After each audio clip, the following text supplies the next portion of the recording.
మీరు 1.25 లక్ష ప్రశ్నలు అడుగుతారు, దాంట్లో పోను అంటే అది పార్టీ పరిధిలోకి వెళ్ళిపోయింది. ఇప్పుడు ముఖ్యమంత్రి గారు కూడా ఆయన కూడా ఇన్వాల్వ్ అయ్యి చేసేది కూడా ఏం లేదు ఇప్పుడు ఆడ, అది పార్టీ చూసుకుంటుంది. అది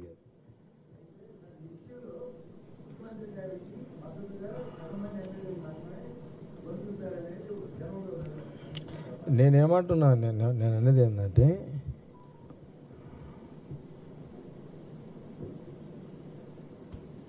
ఇప్పుడు ఎంతమంది అన్నారా అదంతా ఒత్తిగా చర్చ, ఎంతమంది ఉన్నారా ఎంతమంది లేరా ఆ చర్చ వద్దు, అది పెద్ద ఇంపార్టెంట్ చర్చ కాదు. అది నేను ఒకటే దాని మీద మాట్లాడుతున్నా. నేను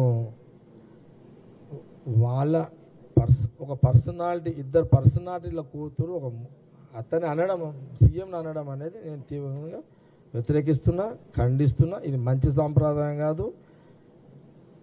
ఇలాంటి సాంప్రదాయాన్ని ఎవరు ప్రోత్సహించవద్దు. సేమ్ పర్సనాలిటీ మాట్లాడుకుంటే దానికి ఒక అర్థం ఉంటుంది. కాబట్టి దీన్ని నేను పూర్తిగా వాళ్ళ కొండా సురేఖ, కొండా మురళిని గౌరవిస్తూనే, వాళ్ళ పర్సనాలిటీ గౌరవిస్తూనే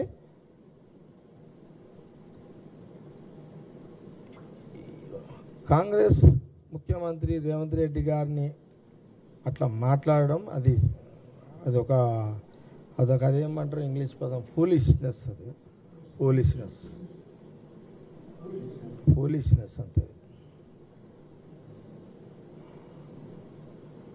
గతంలో ఎన్నో యుద్ధాలు జరిగినాయి కాంగ్రెస్ పార్టీలో.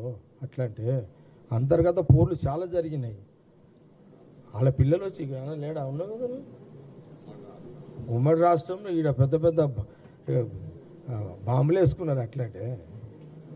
కానీ ఎవరు పిల్లలు వచ్చి అంటే ఇప్పుడు ఏమి కదా ఇక అదంతా ఆ చర్చ నేనేమంటున్నా ప్రతాప్, చర్చ చేసే అంశం కాదు ఇది.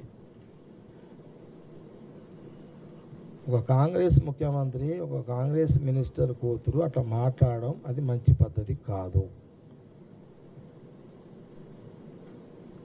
వాళ్ళ తల్లిదండ్రులు మాట్లాడితే దాని మీద ముఖ్యమంత్రిగా ఆయన ఏమన్నా మాట్లాడే పరిస్థితి ఉంటుంది. కానీ ఇట్లా కూతుర్లు మనమళ్ళు మాట్లాడుకుంటూ పోతుంటే ఎట్లా రాజకీయం ఇదంతా?